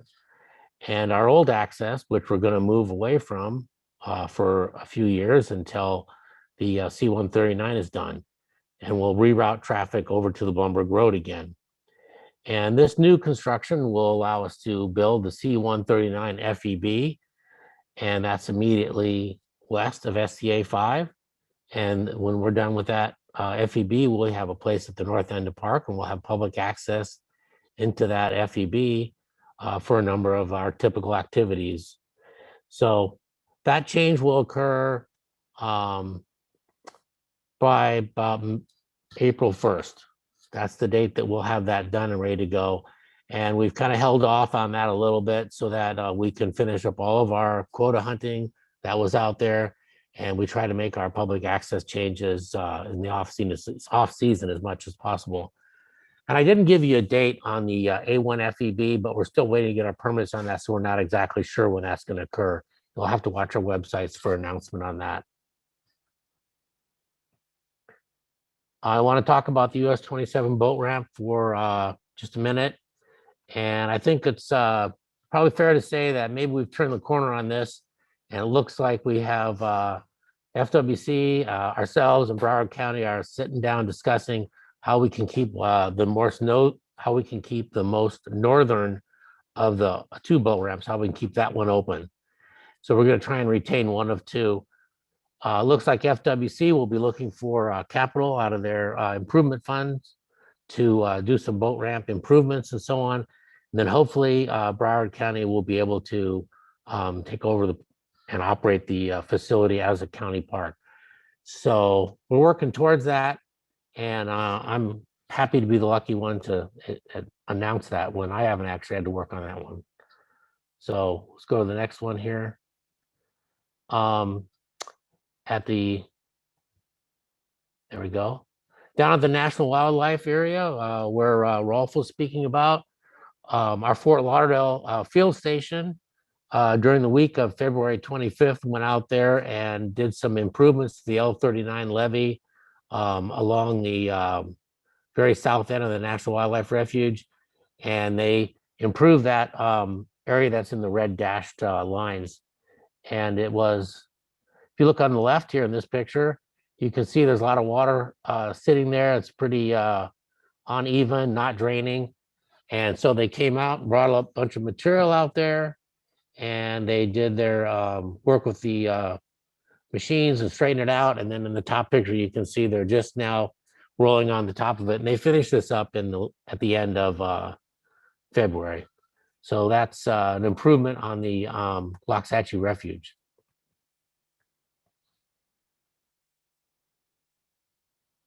Going the wrong way. All right, there's a little delay in the response here. All right. So now this last year, for those of you that were involved in the SDA waterfowl and alligator hunts, we had, quite a few changes. And this is because we had a lot of work to do on the district SDA lands through our construction. We had several projects. These projects were out to bid and they were coming online to do their construction pretty close to when we started our hunting season. So it was kind of hard to know exactly when the contractor was going to start and so on. So the first thing we did was sit down and tell everybody that we're going to do our best to keep things organized and to give as many opportunities as possible, but not to send out quota to hunters and then cancel them, because that would be, that's the last thing we want to do. So we all got ready to expect a lot of changes and deal with the uncertainty of what was coming up. And FWC was really wonderful in the way they work closely with changing the quotas as necessary, because we've had less areas and we got shorter times. And we had to wait until the contractors got their contracts so we'd know just when things would start. We have to find out where they're going to have their haul routes, because we can't share the levees with dump trucks. And we need to know when they're going to actually start their contracts, because they're doing several different projects at one time in the SDAs. So in fact, we didn't know when the order of work was going to be determined until about mid-season in One West. So we started off the season offering the quotas that we could, and I'll fix that later. On alligator hunting, it looked like the alligator hunters, if the contracts came in early, the alligator hunters might get cut off at the end of October or the middle of October, which is right at the end of the season. So we forewarned them before they drew their quotas, be notified, you might have to quit by October 15th. So the hunters got out there and got their alligators, but in the end, we didn't have to end the season any earlier. And also this year, we were able to add SDA One West expansion to the SDA South Hunt. And that was a benefit to that group, because that group, the SDA One South is not doing quite as well as One North on their numbers. So a little closer look at what happened with the waterfowl. On SDA 2, the northern portion of the waterfowl hunting area was closed due to a haul route in which they were doing improvements on one of the cells in the very far east side. So we were able to save about half the hunt. We had to lower our quota. We had to change our check station location, and we had to reroute the hunter access routes, make all new maps and so forth. FWC had to make all new maps and everything. And so we had to do the draw for less people, but we still put on a hunt out there. And that's likely to be about the same this coming year too, because these projects take a while. At SDA 1 West, we closed the south portion of SDA 1 West. And we were fortunate and able to open up the SDA 1 West expansion like we did for alligator. We opened it up for waterfowl, and we put the permits from 1 West southern hunt over onto the 1 West expansion. And then we had to go around and evaluate how many permits we could have, and that one lowered a little bit. And we changed our check station location and again, our hunter access routes. In the SDA 1 West, when they built SDA 1 West expansion, we got a really nice new place to operate our hunting out of. That's a nice area, about 100 yards wide, about 800 or 900 feet long. And we got our own yellow flashing light there now. So we got something out of that construction, which was very nice. Like we do with almost all construction activities, we gain in the recreation as well. And then we initiated our quotas for SDA 1 West North. In the first half of the year, we gave out quotas, but we were not able to hand out quotas because we did not know for the last half of the year or the last portion, January 2nd and so on after that. And here we had FWC did something really wonderful. Instead of having to wait for the standard process, we were able to hand these permits out as if they were permits that were returned and already been handed out. That way we shortened the process down to like a 2-week period, and we're able to hand those out for the remainder of the season. I know Justin Bingham, I saw him on the attendees list, and so if someone's got questions about how that magic worked, we'll have to ask Justin to talk to us about that. And then Justin's gonna host a FWC post waterfowl meeting. I put that down as coming soon because he hasn't set that date yet, but I know we'll have that meeting, and then we'll be able to discuss what next season has to hold for us. Let's see here. Okay, so now I'm going to move into discussion about our youth hunts that we offer and our veteran service hunts. And you see in these two pictures, two groups of happy hunters. And in the upper left-hand corner there, you'll see these are veterans that have come through the veterans hospitals, and they've suffered greatly, in wars. And they come and they do an alligator hunt, and this is their first mission after they've been back to the United States, in which they go out and together as a group accomplish something. And most of them have said something very positive, like this is the first time it's been a real experience. And when you see these guys fighting these alligators, the alligator is not cooperating. So they feel very positive that they've taken on a very hard physical challenge and succeeded. And then in the other picture, you got our youth hunting program. It's a safety program. They all wear orange, and they learn how to hunt, and they learn how to hunt ethically.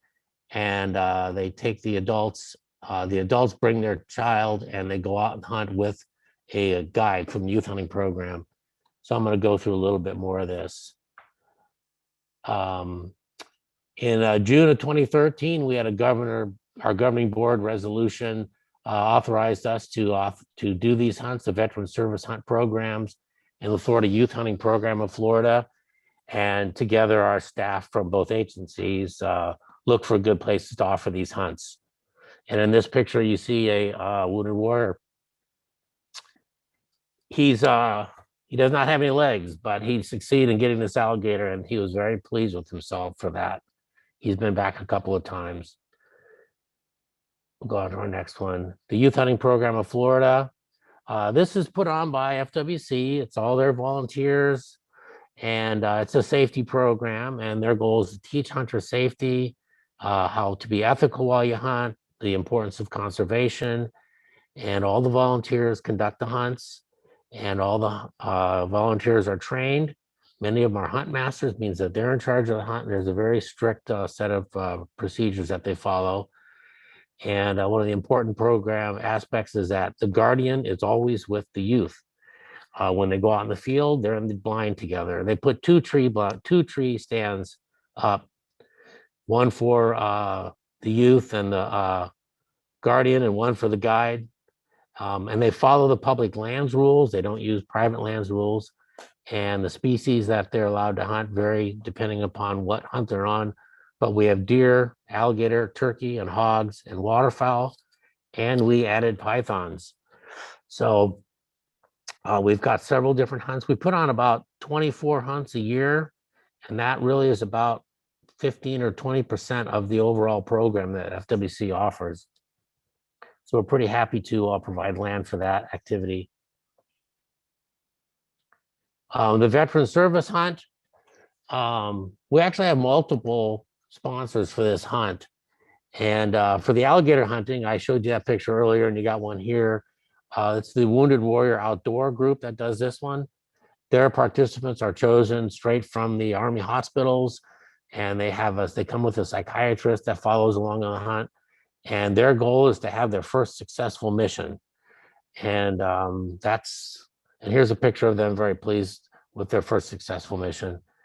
On the waterfowl hunts, we've had a few different groups that come out and help us with this, the Operation Outdoor Freedom, and also the Wounded Warrior Program. And their goal is to provide a good day in the field. And we've had a couple of those hunts out on the SDAs every year now for the last couple of years, the last 2 or 3 years, I think. And we have quite a good turnout for that. And while those two programs I described are very specific, we also have some general programming in our relationship with FWC that also authorizes youth and disabled hunters, which are often service members, to get out on our lands in a couple of different ways. One of the ways is that on many of our WMAs, the first day of hunting actually can be for waterfowl or turkey, can be only for youth. It's like the weekend before the general season opens up. So most of our, or I should say a lot of our WMAs have that feature offered. Also for hunters with a mobility disability, we have a waterfowl bird blind at SDA 5. That's what's shown in this picture. This is the first hunt that was on that blind maybe 10 years ago or so. And that's been a pretty busy blind since then. And then also FWC offers a mobility impaired permit, which allows hunters to use a all-terrain vehicle. And we honor that permit at Dupuy and Kisso and Alapata. And this is if you draw for a quota and then you have the AMP permit, you can use that AMP permit during the standard quota hunt. And then also FWC has a program where they have a mobility impaired quota hunt. And we participate in that as well. We do that one on Dupuy and on Hickory Hammock. And I think that takes care of my presentation. Let's go one. Yes, that's my presentation for tonight. I guess we're ready for questions. Thank you, Jerry, very much for the presentation.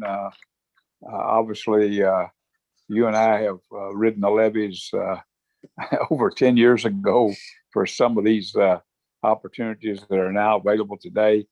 And even this past year, with this incredible deluge of rain that fell in the south of the lake, you and I rode the SDAs trying to figure out how in the world we are ever going to get the parking spots and the duck hunters out here when we're looking at whirlpools running down through the structures.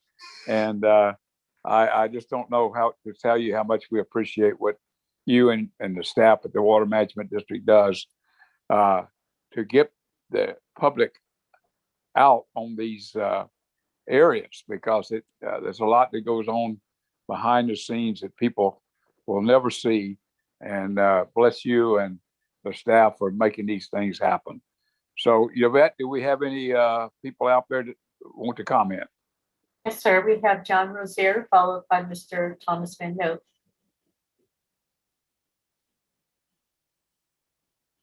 Hey, Jerry, John Rozier from the Conservation Club. Just want to comment that it's really great that the district I saw with the waterfowl areas that, you know, you could easily say, hey guys, we're doing construction, we're shutting them down. But you guys go out of your way to say, listen, we're shutting this road down. We can come in on this road. You guys really, really work to keep those areas open. And I'm sure Newton's happy about that. So as far as that, and the other good thing is about that northern ramp on 27. One of my members, you know, his camp is out there in the southeast corner of 3A North, and of course, you know, he was having trouble. He's got to go further north to get to his camp and all. So you have to excuse the phone. So anyways, like I said, the district is really, really good about recreation. And I know you've been doing it for a long time because we've talked for years about different stuff. So like I said, keep up the good work. And I'm glad the district does that, because it's, as we know, there's another district in Florida, and they don't seem to be too recreational friendly. So again, thanks a lot. Thank you for those kind words, John. Next is Mr. Thomas Van Note. Thank you very much. Tom Van Note, SCI South Florida chapter. And for the first time that I can remember, I'm not going to complain about anything. I want to personally thank Jerry for coming out to our youth hunts. I've been a hunt master for several years. I've been a guide on many, many youth hunts. And I finally took up the leadership role last fall. And I have to say that every hunt I've been on, Jerry has taken time out of his personal schedule to come out and speak to our youth and their parents about what South Florida Water Management does, their role in the youth hunt program, providing the opportunity and the land along with the state. So you can't underestimate how much that means to the youth hunter program in Florida. And Jerry, just a personal thank you. As I said, every hunt that I've been on, and there's been quite a few going back a lot of years, you've been there and you've done the talk for our kids and their parents, their guardians. So thank you very much. SCI South Florida chapter has increased our allocation this year. We're going to actually have 2 youth hunts and 1 youth python hunt. And we couldn't do it without the support of South Florida Water Management District and the lands you provide.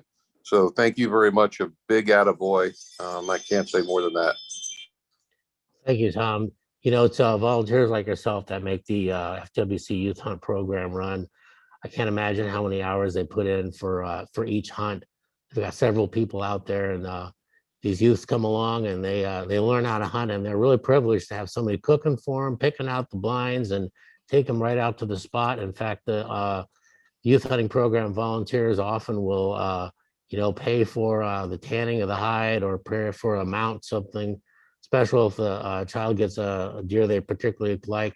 So it's the volunteers that make that program go. We couldn't do it without the land, and we couldn't do it without the support. And boy, do I have an appreciation for paperwork after being the hunt master for the first time. My goodness. But yeah, we dot the I's, cross the T's, and thank you again very much. Yeah, there's a paperwork function there. Okay. Thank you. Next is Mr. John Monty, followed by Mr. Mike Elfenbein.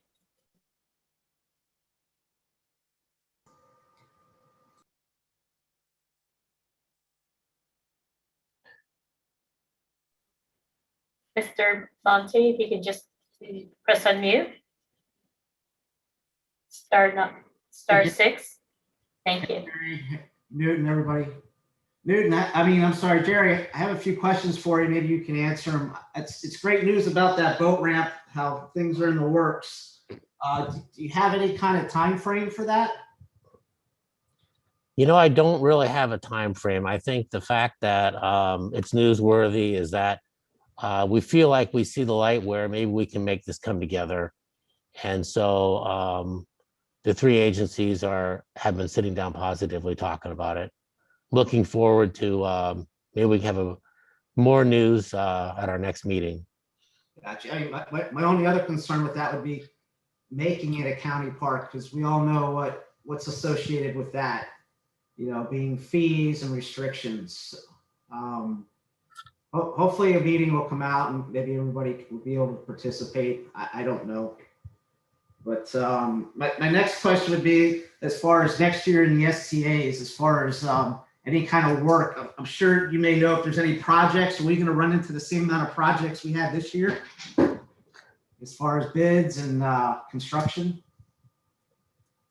Well, I haven't really sat down and gone through that yet with the engineers, but I do know that STA 1 West will probably be entirely closed except for the 1 West expansion side of it. STA 2 will probably stay the same. And then I think we're going to have to change the access point at STA 5, but we'll still have the hunting area. I think those are the changes we can see, but I really have to sit down and take a good look at it first. Okay. I think that's where we're going with it. All right. Yeah, that was all for my questions. Appreciate it. Thank you, Jerry. Okay. Thank you. Next is Mr. Mike Elfenbein. Thank you, Yvette.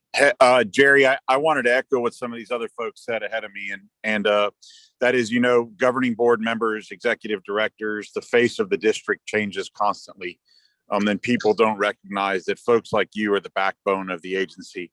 And I just wanted to give you the accolades you deserve for the amount of effort and consideration you put in for recreational users and sportsmen, and just public land users in general, whether it's hunters, kayakers, birders, whatever it is. You do a great job. You're often not given the credit you deserve. So a big thank you to you for everything you do and the effort you put into it. Well, thanks, Mike. That's pretty nice. But I got to tell you, we've had great support from our board for years and years and years. As many times we've changed board members, which is a good thing to have happen. We have continually gotten a lot of support from the board for this stuff. And, you know, our engineers bend over backwards to make sure that we are involved in the projects, and the designs from the very beginning include the recreation aspects of it. So while I get to be the lucky guy on the phone, there truly are a lot of people in the agency that are supporting recreation and making it work for us. I believe it. Couldn't be where I'm at without them, you know? I agree. And it wasn't a slight towards the board and the staff, No. as it was a compliment to you and your effort. Well, thank you. I just want to make sure that, you know, share the love here a little bit. So Thank you, Jerry. Thank you. Next is Mr. Daniel Watson.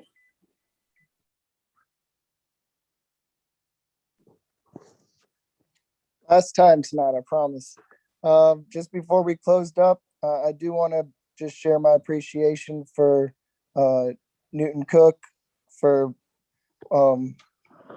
helping MC the meeting and putting this together.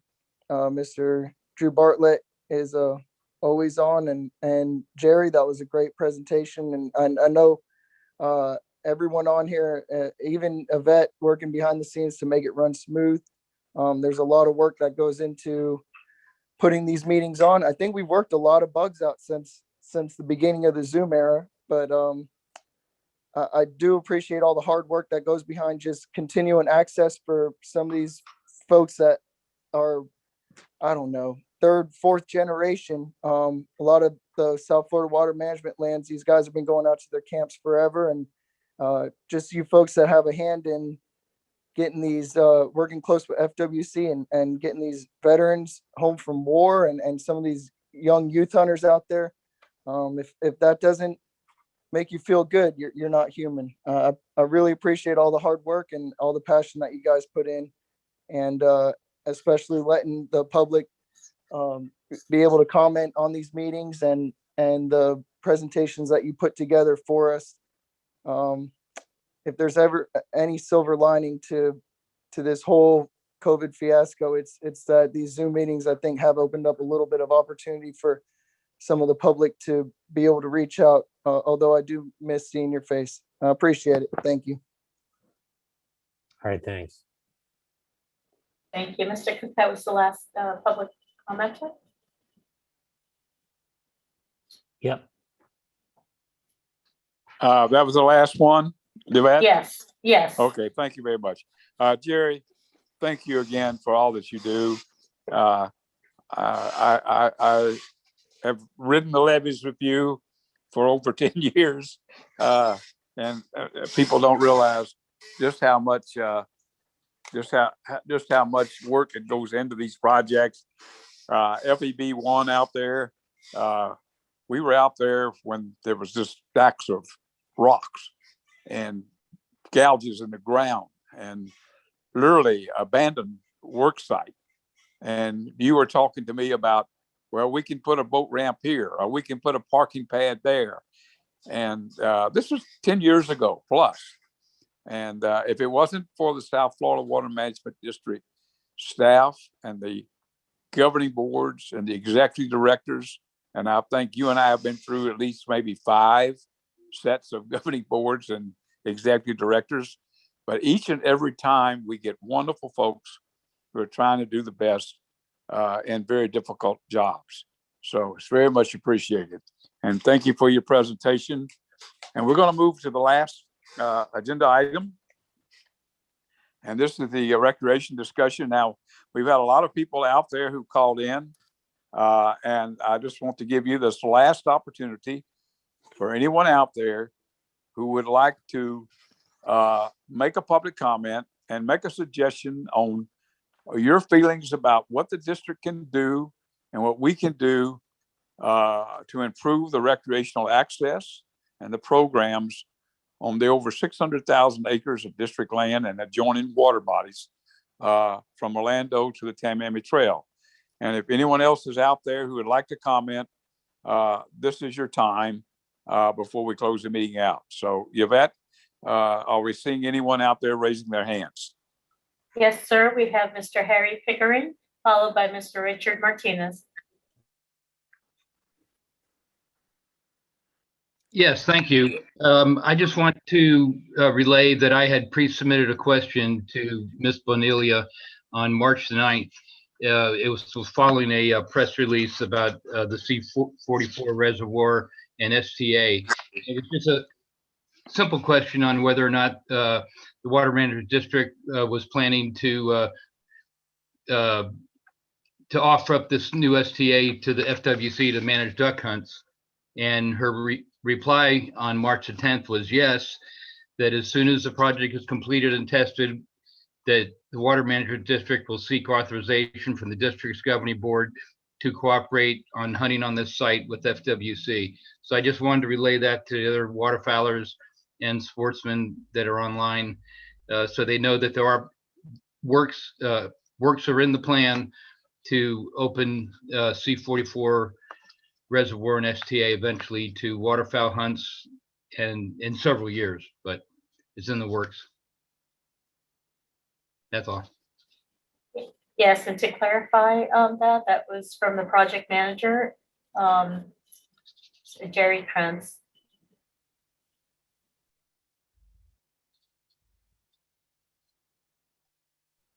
Thank you. Next you're welcome. Next speaker is Mr. Richard Martinez.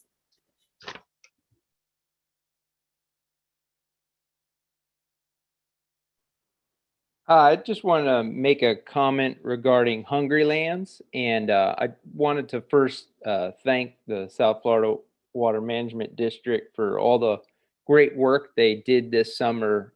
There was a tremendous amount of Melaleuca that was taken out, and it really looks good back there. But I just wanted to say, there's an awful lot of hogs back there, and for all the great work that's been done, I think a lot of it is getting slowed down or stunted just by all the rooting and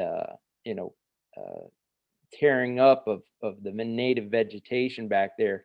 And one thing I'd really love to see, especially during our summer months, is a possible hog hunt similar to what we have on DePuy, where in times when we don't have another season open, that there's an opportunity to go in there and hog hunt. And we are allowed to take them during small game, but at that time of year, you've got Corbett open for general gun, you've got waterfowl season. There's just a lot going on, and I think if there is an opportunity similar, like I said, to DePuy, I think folks would really take advantage of it and could possibly make a dent in the hog population there, as well as enjoying some more recreational opportunities on the district land.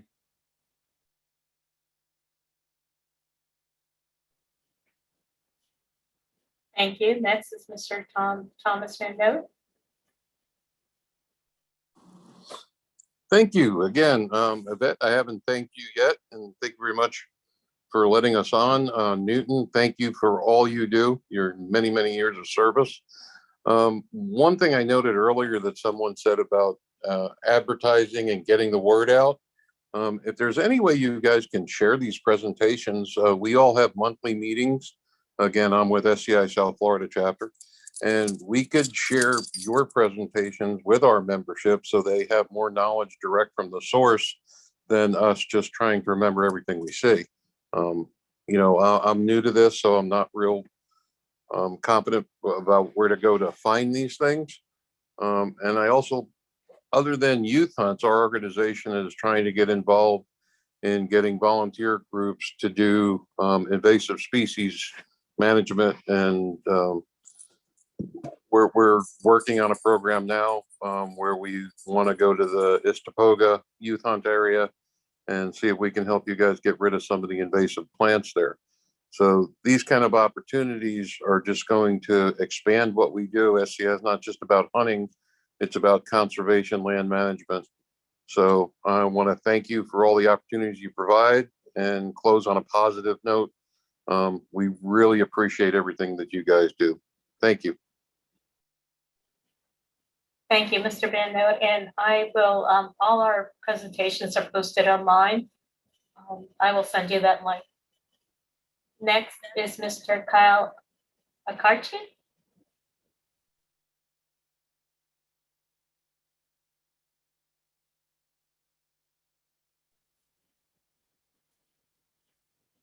Can you please unmute? Hi, this is Mr. Tyler Turkey. Okay. Sorry about that. Thank you. Thanks for having me. Thanks for having the meetings.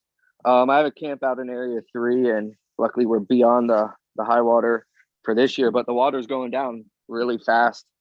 And I'd just like to, hopefully there's some type of discretion that can be had to maybe, if the water still be letting out down south or something like that, so that we keep the water above the low water closure, so that us camp owners can continue getting our camps back in shape, since we were shut out pretty much all of last year.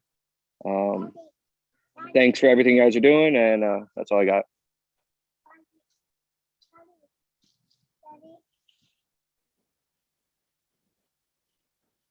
Next is Dr. Reinhardt. Hi, can you hear me? I can hear you. Thank you. Thank you, Yvette. Appreciate everybody calling in. I appreciate certainly a lot of the kind words that were directed to FWC on particularly our youth hunts and things that we're doing. And it is a partnership, and I thank Drew for his leadership, and certainly all the staff, Steve and Jerry and Dan Cotter. I wanted to note that there's I think a lot of the folks on the call here will be interested, and in partnership with the Water Management District, we've got a prescribed burn plan for Lake Okeechobee coming up this week over in Moonshine Bay, 1,500 to 1,700 acres. I know a lot of the folks on here are really appreciative of those burns when we can get them done on Lake O. So I just wanted to make mention of that. How about 30,000 acres? Thanks, Newton. Yeah, we'd love to do that too, but we'll take what we can get, right? Yeah.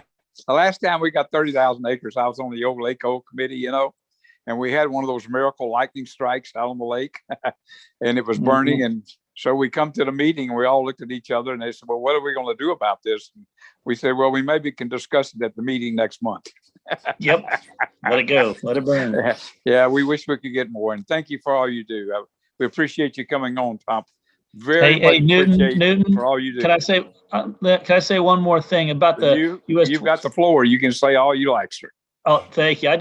It occurred to me, the US 27 boat ramp stuff, we've been working really hard with everybody, and I really appreciate the Water Management District in Broward County. And I heard some concerns about, if it gets turned over to Broward County as a park. I think Broward County is going to do a great job. We need someone to take over that maintenance, trash pickup, and mowing and stuff. And right now, the FDOT doesn't want to do any of that. And so I think we heard from them at the last meeting, and that's why they're closed. And so we've got a plan to move forward with FWC.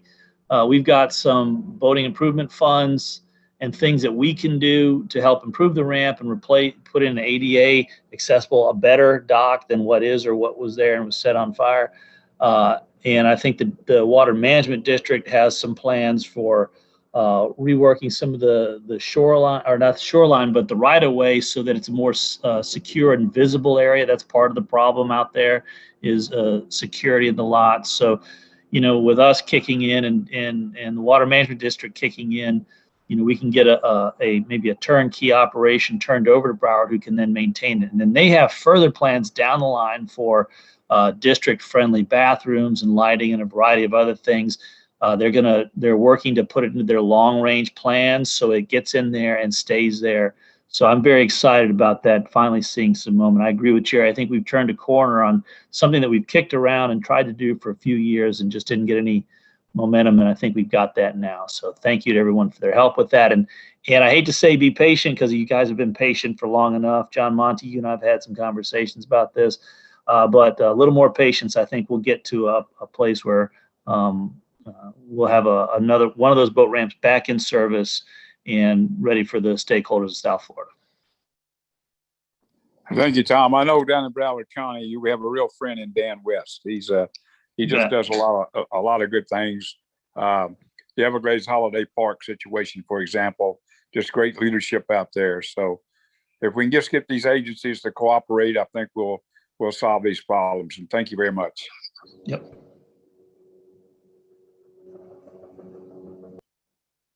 Mr. Cook, that was the last public comment.